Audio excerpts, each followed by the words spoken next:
Thanks for tuning in. Ham Talk Live will be on the air shortly. Please stand by.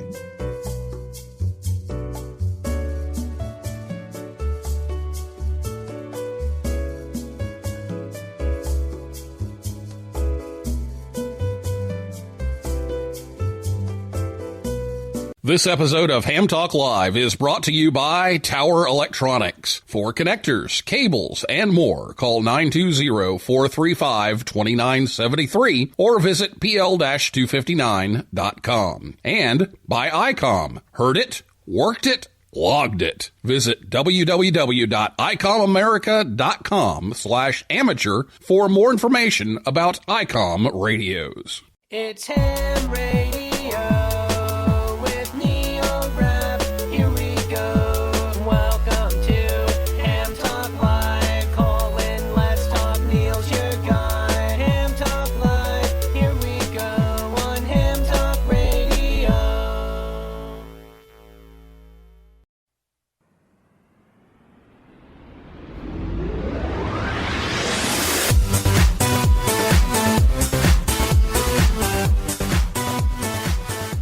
Good evening, everyone. This is Ham Talk Live, episode number 170. It's our annual Field Day Q&A for 2019, recorded live on Thursday, June 20th, 2019. I'm your host, Neil Rapp, WB9VPG. Thanks for tuning in to another episode of Ham Talk Live. Tonight we're joined by Bart Jahnke, W9JJ, and Paul Bourque, N1SFE.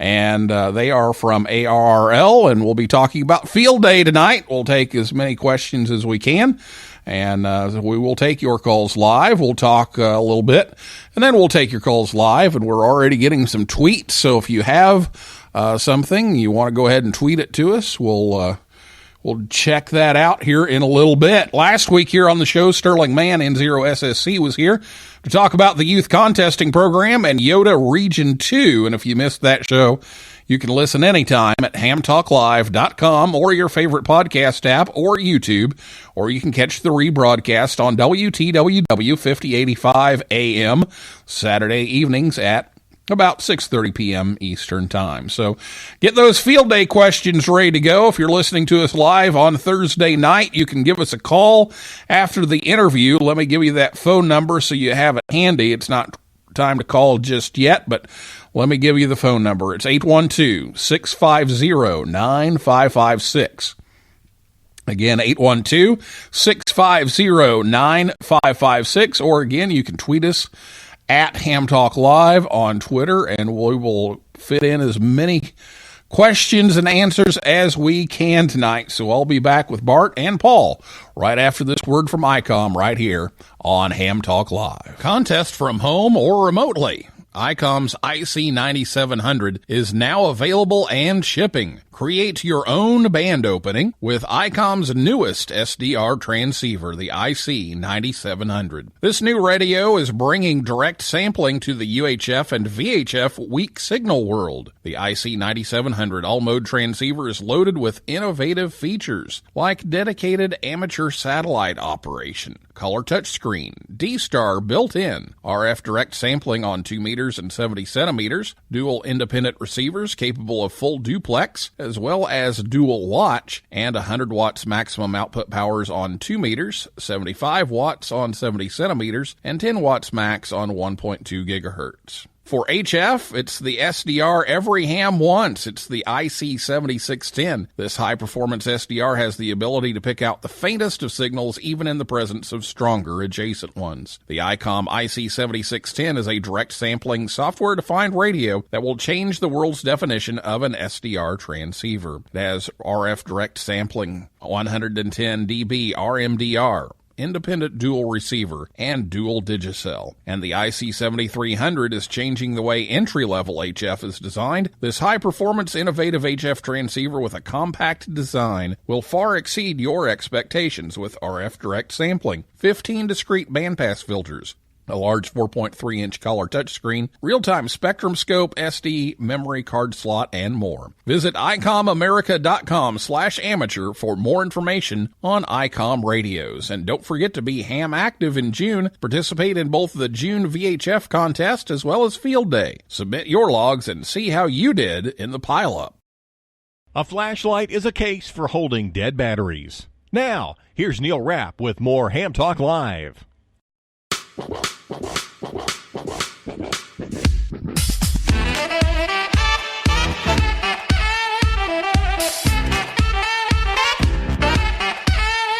Welcome back to Ham Talk Live. It's Field Day Q&A tonight, and thanks to ICOM America for helping bring you the show each and every week. We're here Thursday nights at 9 p.m. Eastern Time, right here at hamtalklive.com. Our guest this evening, Bart Jahnke, W9JJ, is the ARRL Radiosport and Field Services Manager.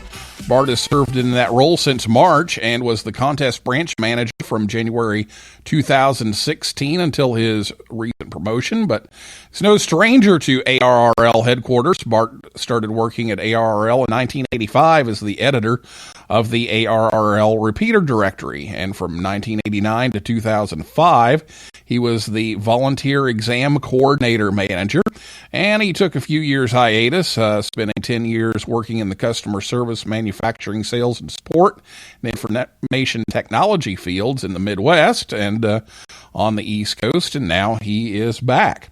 And also joining us tonight, ARRL Contest Program Manager Paul Bourque, N1SFE. His appointment was just announced earlier this week.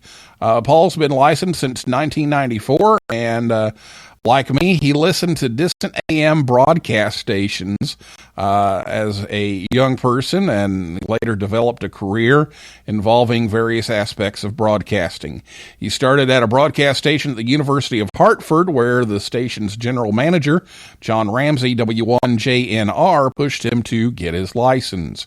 He grew up in Newington and wanted the opportunity to give back to the hobby, and he wants to find ways to get newer hams into contesting and dispel the idea that you need tons of equipment to participate. So, Bart, welcome back, and Paul, welcome to Ham Talk Live. Thanks. Good evening. Thanks for having us on, Neil.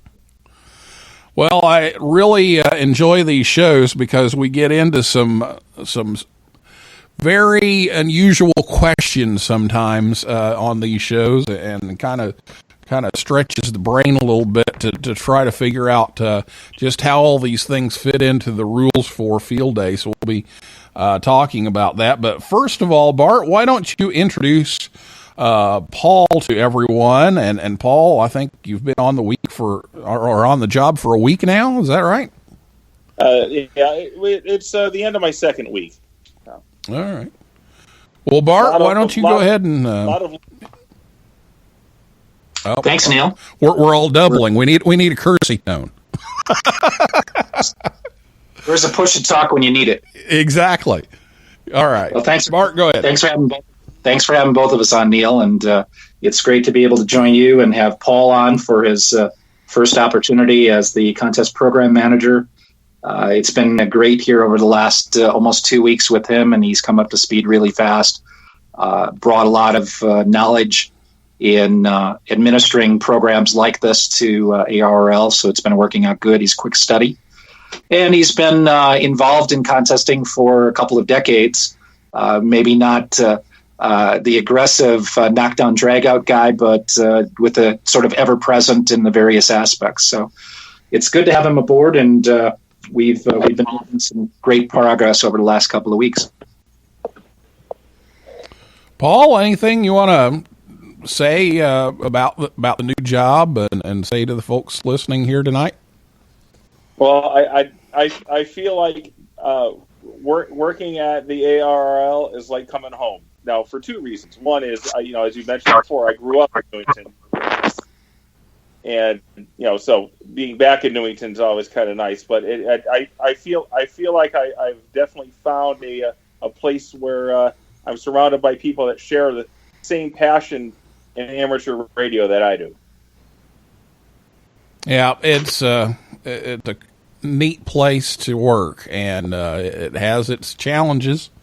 And you've been on for 2 weeks, so you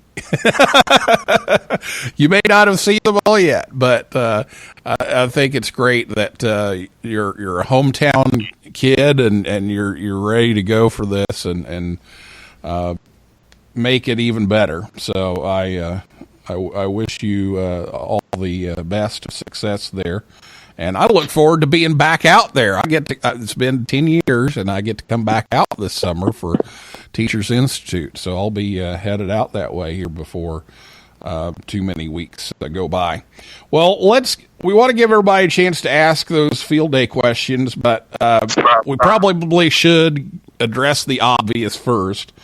So let's go over any changes that happened. I know I was downloading, I was joking around yesterday that I was working SO3L, single op 3 laptops.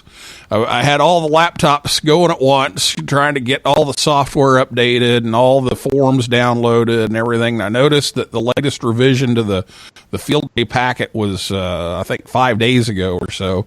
So bring us up to date on any changes. I know there's not a lot, but what are the changes that have happened since last year? Paul, you want to take a stab at it? Well,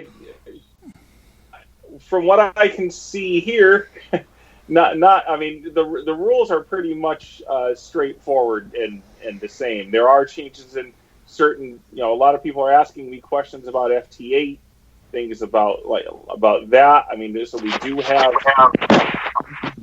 a lot of people asking questions. My phone's been ringing pretty much all week with the main question I've been seeing is people asking about, is this mode acceptable? Is that mode acceptable? And the answer is yes, pretty much. But as far as rules go, I don't see any major changes. I don't know if you want to address that in more detail, Bart. So the two things that I would say address Neil's observation of the page being updated, and the more prevalent thing is, first of all, the biggest item being that FT8 is supported now in the field day exchange as part of WSJTX. So it, by and large, wasn't in a position to be supported last year. The exchange was an afterthought at best. It could only be done through, I believe it was TX6, the 13 free character field. This year it's actually built into the software if you chose contest mode. And then field day as an option, you can put in your class and your section, and the system is set up and ready to go as a field day exchange protocol. So that's a wondrous thing. There's going to be a lot of activity this year. I think it's going to bring a new level of excitement for maybe the newcomers who are more digitally oriented. The other thing people might say is, what about FT4? And as you probably have read in the media, FT4 is essentially disabled at the present time. I mean, people can still use it, but basically the current release is set in such a way that it wouldn't be able to be used for field day. And the idea was that, hey, we're just now having the opportunity to use FT8, and let's not confuse things with FT4 this field day. But I'm sure next year that will be a primary mode for people, and they'll probably find that as the go-to mode for digital communications in a year. The other thing was that we've been working on the web app for uploading field day results in recent previous years. That was basically a summary form that was populated, and then you had to figure out how to get us your bonus documentation, etc. The new web app is designed around not only having the summary information, but for every bonus that you select that requires documentation, it has a bit bucket, a link that says attach your file. And so in essence, it's a one-stop shop for everything you need to do for your field day submission. If you're not quite ready with your bonus documents, you can come back into your record at a later time and add them. and it'll actually point out to you that based on what you've presently supplied, your estimated score is X amount. And when you actually finish your bonus documents, if you hadn't done so initially, it would indicate the additional points that would be available to you once you supply those documents. The idea being that when you have almost 3,000 groups participating, as you can almost imagine over the decades, the paper records and pieces of electronic combination submissions is a significant amount of work. And now that the technology exists and people have the ability to take photos of their supporting documents or scan them or to PDF certain things, take screenshots, any and all of those documents can be simply uploaded as an attachment. So a lot of the updates, Neil, that you were seeing, and if you look again, you'll see a couple more updated files today, is all focused on that web submission tool. Okay, so no big rule changes here, but yeah, FT8 was kind of interesting because I know here, and I know this was the case in a lot of places. We had an FT8 station basically, and we logged over 200 contacts, and not a one of them had a field day exchange in it, so they didn't count. And so that's the software set up. You still got to remember to go in there and do that, but you got to make sure that exchange is there. But I think that'll be a big hit this year. It's going to be phenomenal, Neil. Yeah. And we were lucky enough to pull off a win. We won our class last year. We won. Wow. We are the winners of class 13A. Hey. Of course, we were the only entry in class 13A, but we did it. We pulled it off. So we're not going to do that this year, but I was going to say, if you would have told us that in advance, we could have done a data analysis to see how steep the competition was for you. Yeah. So yeah, we're gonna do the normal thing this year, but we ran 13A and we had a lot of fun, and that's one of the things that I know you're going to talk about is do what's fun, and so we'll talk about that. Well, let's talk a little bit about last year. How did last year go? Do you have some numbers maybe that you can share about how last year went? Sure. Well, go ahead, Paul. All right. Well, last year we had over 1.18 million contacts logged during field day. Okay, and so that was pretty impressive. I think it was down a little bit from the year before. The total of more than 35,000 participants. So that was it was a good event. I think we had some good activity and some good excitement, and from reports, a lot of people, everyone was having fun. So that's what was really important. And I don't know if you want to add anything there, Bart. Well, we kind of look at the overall participation. So with just over 1 million contacts and really what amounts to 3,000 groups reporting their activity, like any more of a competition event, that 3,000 doesn't represent 100% of the activity. It's hard to measure for field day, but it's probably be a reasonable expectation to suggest that that's maybe anywhere from 60 to 75% of the real numbers, and the true numbers and the number of overall participants may be closer to 4, if not going on 5,000 participating call signs, if you will. That could be groups or individuals. And of course, as people saw in the December QST results, the breakdown of modes was approximately 45% in CW and 50% in phone, and the other 5% was digital last year. I'd expect to see that digital number probably matching whatever CW and phone do this year, just because it's the nature of the course that we're heading down right now. And of course, we've got the other categories, and we can talk a little bit more about them, but Class A, 1 and 2 participant groups with over 1,200 entries. Class A with, I should clarify that, with 3 or more participants as a club or non-club portable had over 1,200 entries. Class B with 1 or 2 person portable had 350, just over 350. We did have 45 mobile entries, over 648 home entries running commercial power, again, another 400 plus running a home and emergency power, and then finally 186 or so running an EOC class. All right, well, some good numbers there, and we look for those to go up even more. Now, what about the theme? Now, last year we had the grid chase thing going on kind of at the same time. What's the theme for this year? What are the points of emphasis? Frankly, there is no theme this year. We talked about maybe in just a little bit before the program started, some maybe more overseeing themes, and the one I've always tried to impress upon people is, as they're trying to develop their strategy for each field day, that they come up with their own personal themes, whether it's based on score, based on checking all of the activity boxes and bonuses. Maybe it's social, maybe it's public information exposure, having their own goal of maybe this will be the event that has the greatest exposure to the public in a public place. Other groups will make it all about emergency communications, and so they will come at 1800 UTC on Saturday and not even start setting up until 1800 to prove how quickly they can set up.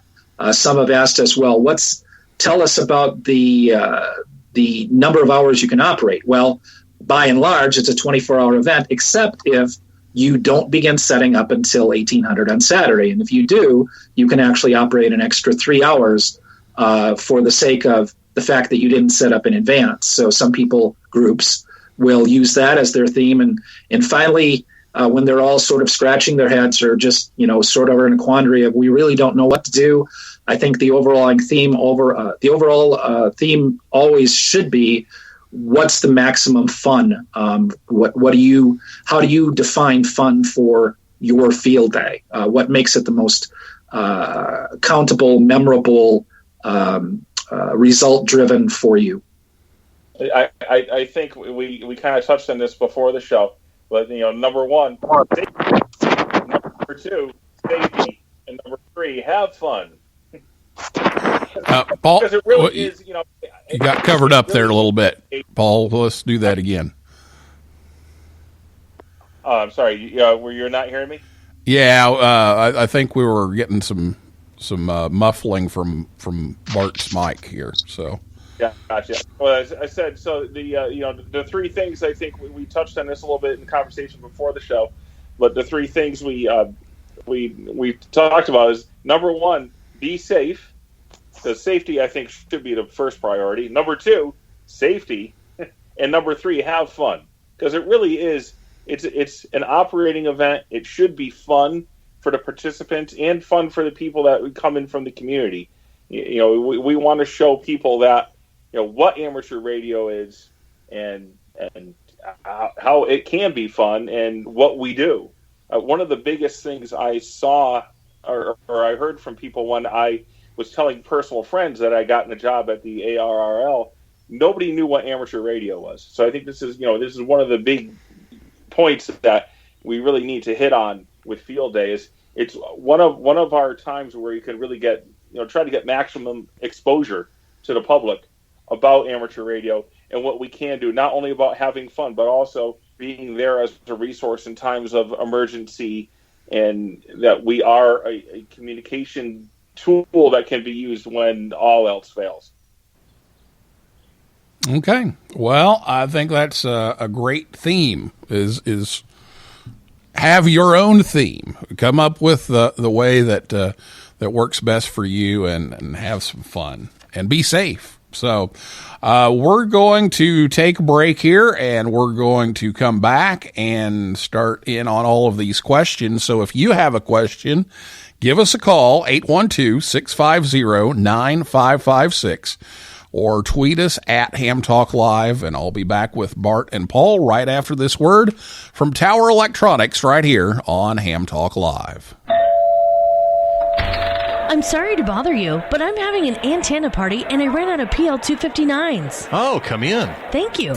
Would silver-plated PL259s from Tower Electronics be too good for your guests? Those will be fine, thank you. You saved my life the other night.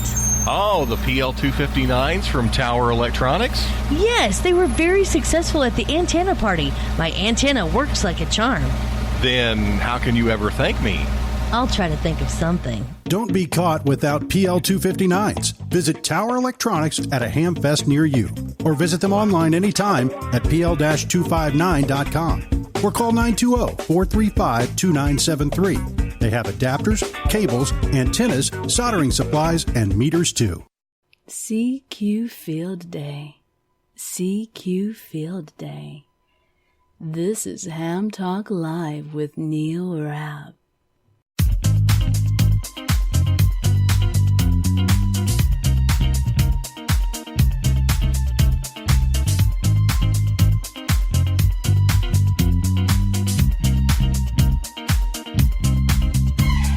Welcome back to Ham Talk Live and Tower Electronics. Thanks to them for sponsoring the show. July 6th, they'll be in Oak Creek, Wisconsin. August 4th, Berryville, Virginia. August 10th, Huntington, West Virginia. And August 17th and 18th in Huntsville, Alabama. Or you can visit them anytime at pl-259.com. Ham Talk Live is on the air every Thursday night at 9 p.m. Eastern Time at hamtalklive.com, and be sure to check us out on Facebook, Twitter, and Instagram. And it's time for your calls. If you have a field day question, give us a call at 812-650-9556, or you can tweet us at Ham Talk Live. Now, if you're listening to us on WTWW or on the podcast edition, you won't be able to reach us live since we won't be live at that point. But if it's Thursday night, we're on here live, so we want to hear from you. 812-650-9556, if I can get my tongue to work right tonight. 812-650-9556, or tweet us, and we do have a few tweets coming in here, so we will address those. But Paul, first, real quickly, let's remind everybody about the Field Day Locator.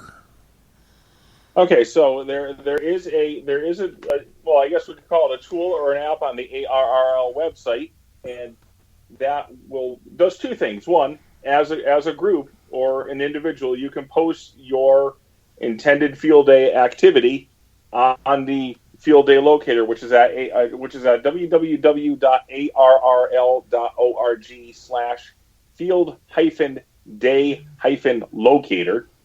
So if you were to go onto there, you can not only add your site if it's not on there, you can also look and do a search in your geographic area of interest to find field day sites that will be in operation near you. And as of just a couple minutes ago, we have 1,486 sites listed right now. So throughout everywhere, for over 1,400, almost 1,500 sites as of this current time.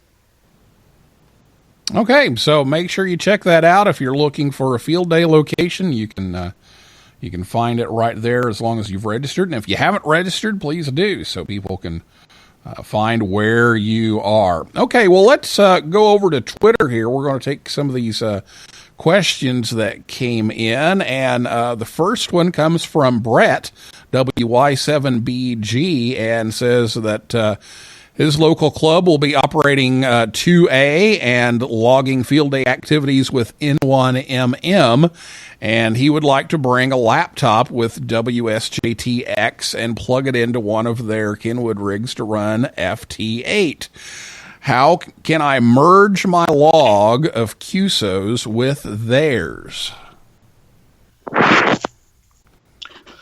Okay. Well, the answer is you need to do this after field day. So that's the first part. Some groups will go through the effort of, if they're all running N1MM, that they would actually link all the units together.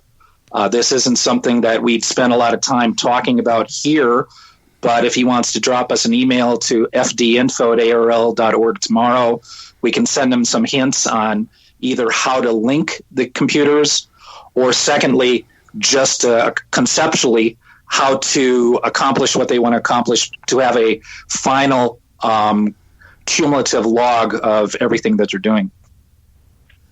Yeah, no, I had actually answered Brett earlier a little bit with a document that I found on N1MM's documentation, and it describes this ability that you can actually get those. We're getting some feedback there.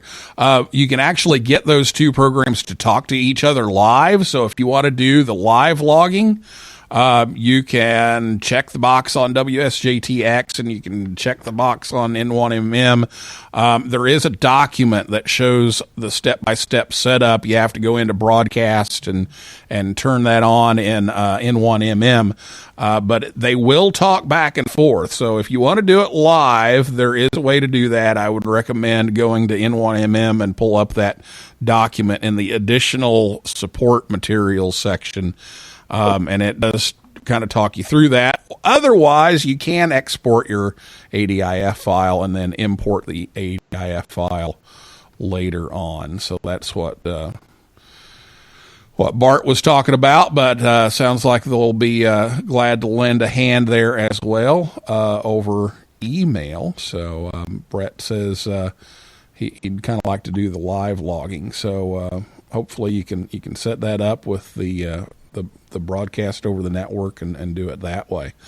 Let's see. We have a question from EPARS. I believe this is this is Chris, AA4CB from EPARS, and says that they have a GOTA station set up, but they don't want the GOTA station on HF because it will interfere with the two stations that are on the other bands. So can I have the GOTA station connect to the local Wires X repeater and make contacts under the GOTA call sign? Okay, so something about that is, one is you can certainly do that, but those contacts are not going to count towards your totals for two reasons. One, the communications must leave enter your field day site by amateur radio RF. So if we're going out through the internet, that doesn't really count. And secondly, we're using a repeater. So you're going to want to be limiting your contacts that will count towards your totals to simplex-based contacts, not anything going through a repeater or through the internet. So I pretty much think that kind of answers that right there. Now, let me throw this in, and I'm not the contest branch manager or the Radiosport manager, nor do I play one on TV. But one of the things that we've done in the past at field days I've been to is you might do that, but you can use that as maybe an educational activity. So, yeah, you're not going to be able to put that in the log. You're not going to be able to count those as points because you're going through a repeater or you're going through an internet link, either one, and in this case, both. But you could have an educational activity of how that all works, and that be part of it.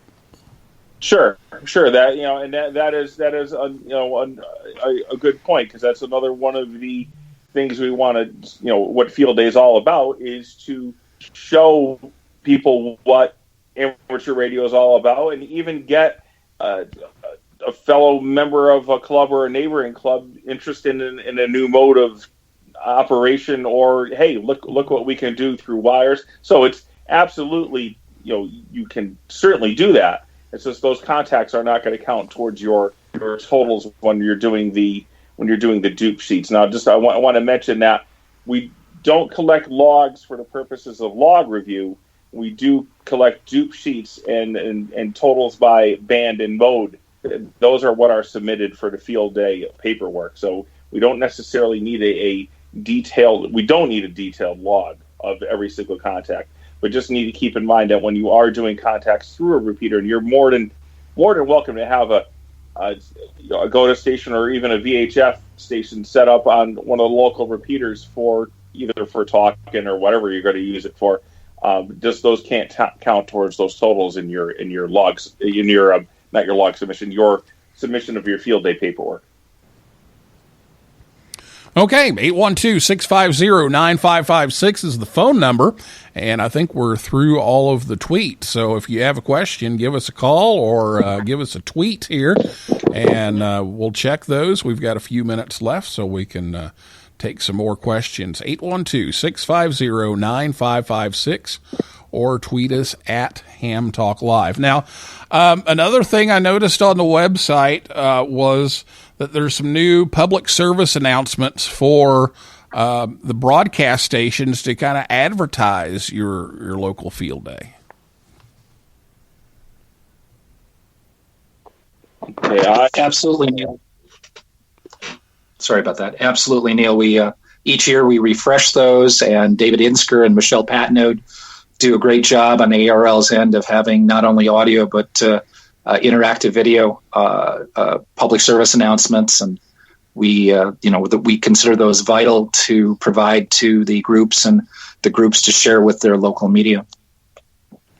Now, you mentioned David, and Bart, you and I had talked, and David wasn't able to make it on the program tonight, but he did have a few notes of things that he wanted to kind of make sure everybody knows about. So can we talk about those for a minute? Absolutely, and I'm looking at the same notes he shared with both of us. So, again, and this goes beyond just field day. I think one of the things that we find that we are very low on, or we are always hurting for, and that is good quality pictures of activities being conducted using amateur radio, demonstrating amateur radio, whether it's at field day, some sort of a local communication support activity, whether it's at the club station, whether it's during a contest, whether it's at sometimes it'll be some sort of a post testing activity, sometimes it's a awards activity at a club meeting programs. We're hurting for good quality photos. And the shortcoming is that while they're being taken and they're out there, they don't often get shared to us. And whether it's field day or anywhere else, we invite you to share those with ARRL. We've got a variety of places that you can do that. You can certainly send them to contests at ARRL.org. That's plural. As an attachment, be sure to provide a photo credit as well as a caption. And we can't stress enough, certainly in the environment we have right now, where we're continuing to try to engage youth, is that in a youth under 18, we do have to have a photo release. That document is also available. We talk about it in the field day package, but it's available on the ARRL website as well. So the first part is just, if you're taking photos, share them, upload them to the ARRL Facebook page. Again, caption and credit, and releases to the contest at ARRL.org link. If you're posting photos or videos on social media, please include the hashtag #ARRLFD so we can find them and make use of them as well. Make sure the people are identified. Again, we're getting into that caption. And again, parents or guardians sign a photo release.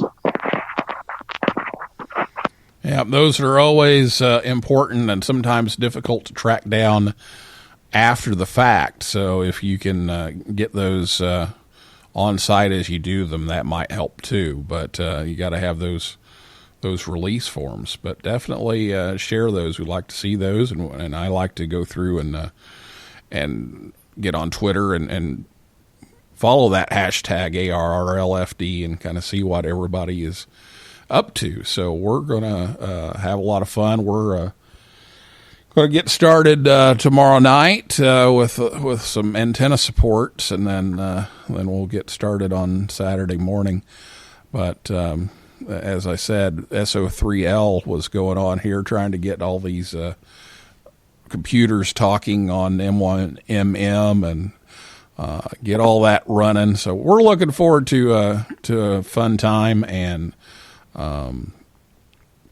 hopefully everybody out there is too. So if you have a question, this is the last call for questions at 812-650-9556, or tweet us at Ham Talk Live, and we can try to squeeze in one more here if we have another question out there. Yes, Bart. So to offer a couple of other things while you're waiting on that last couple of questions, to further Paul's conversation on RF in and RF out of the site. Again, this is all about radio, so we can't assume during the course of some sort of an emergency, disaster of some sort, that we're going to have public communications available to us, the backbones. And again, so RF in and RF out, we do get questions from a variety of participants asking about what about D-Star, what about Echolink, what about WinLink? And the answer is the same for all of those. Peer-to-peer, RF in, RF out, you can use those services. Once it leaves the site, it's both beyond your control and our control to know what technology is being used as sort of the middleman. So if you do use Echolink or WinLink, as long as your signal leaves the site via RF or re-enters the site via RF, those other backbones could be engaged, but they cannot be directly engaged through a network connection. They have to be done through radio. So that was one of the primary things I was going to mention on RF in and RF out. The other thing is the messaging, the SM message bonus, and also 10 NTS messages. We get a variety of questions on the format, and the format is always the same. These are the formal style NTS protocol or ICS 213 protocol. How you manage them after that, as long as it enters or leaves the site via RF, that's entirely up to the field day groups. We don't feel it obligated at all that you have to deliver the message during the field day period. In other words, if you send the messages during field day, you can count them. It doesn't matter if it takes an hour or 3 days for them to actually get delivered. You get credit for them. And of course, messages coming in must be received during the field day period, or if they are being relayed, again, they're being relayed during the field day period. But they must enter and exit using a standard, if you will, message protocol. This isn't just, the Indiana University Field Day Group says hi. We know you need all the preamble, the precedents, the message, and it needs to be in those standard formats. Okay, very good. Well, let's see. I think we have another question here, and this one, I knew this was going to happen, so here we go. If field day is not a contest, why is real-time live score reporting encouraged? Was that a controversial decision? Is it a mixed message about it being a contest or not a contest? So actually seen this one running around on Twitter a lot today, so thoughts on that? Since you've seen it, we haven't. That's okay. We haven't talked about that at all. We haven't talked about real-time scoring. We only talk about submission after the fact of the event, and it's driven based on groups wanting to describe what they did, how well they did, what bonuses they achieved, mostly in numbers. But anything after that, including what Paul emphasized, which is we don't collect logs. We don't want the logs. We do want dupe sheets to verify that groups aren't encountering duplicate contacts. The idea being, you got a site, you got 15 operators. You potentially have 6 operators who sit down at a 20-meter phone. We want to make sure that operator 2 doesn't rework many of the stations that operator 1 did, and operator 3 doesn't rework the stations that 1 and 2 did. So we want to ensure that the end result total, not necessarily in live, but the end result total doesn't include duplicates. That's insured through a dupe sheet. But frankly, if you're running software like N1MM, N3FJP, or others, it's got dupe indicators during the course of it. The best way to manage those is if it comes up as a dupe and you're hunt and pounce. In other words, you're not calling CQ, but you're actually finding stations to work. If you see that come up when you type the call sign in, don't call him. So we will accept a Cabrillo file as evidence of live duping, but we're not accepting it for the purpose of comparing logs or analyzing logs. It's just telling us that you had a live software program ensuring that you weren't incurring duplicates. Paul, were you going to say something there? I was basically going to touch on a lot of the same points that Bart touched on, and again, we don't. Again, I'll express it again. It's an operating event, not a contest. Consider it more of a friendly competition. I mean, some groups do have that. It's been known. I've known several local groups. They actually get engaged in a friendly competition because they're having fun with that. And that, again, it's all about getting out there and having fun and really just getting on the air and having fun. So I mean, if you want to make it a friendly competition or see if you can do better than you did last year, well, that's your prerogative. That's all well and good. Okay, very good. Well, that hopefully answers the question here. So thank you for that. And let's make sure we haven't left anybody out here. Refresh the page and don't see anything here. So, and we're at the end of our time. So, gentlemen, thank you for being here. Any last words, Paul? Well, I just want to say that the field day entries are due by Tuesday, July 23rd. And then we will have a web app at field-day.arrl.org. And again, that's where you would be submitting your logs. And we do accept them by postal mail as well. And I believe email, correct, Bart? So you're going to see postal mail and web app. Our goal is to accept as much of the electronic submissions as possible with the web app, with attachments. We, in the course of updating the field day rules package, have actually removed reference to the email address. I know a lot of people know that it's out there, and we'll have to figure out how to deal with that because that's been sort of the pattern of past years. But we really like now to focus on those two avenues, and eventually, probably never, but eventually, try to get to high 90% of all field day submissions being electronic. Yeah, that would make everybody's job a whole lot easier. So I wish you great success on that one. Well, Bart, any final comments here before we go? Two things. Paul and I are doing some field day visits in New England on Saturday, so we look forward to seeing some of the sites that we've coordinated with. I know a lot of ARRL directors and section managers are going to be out and about, ARRL field appointees. This is a national event, international in many respects.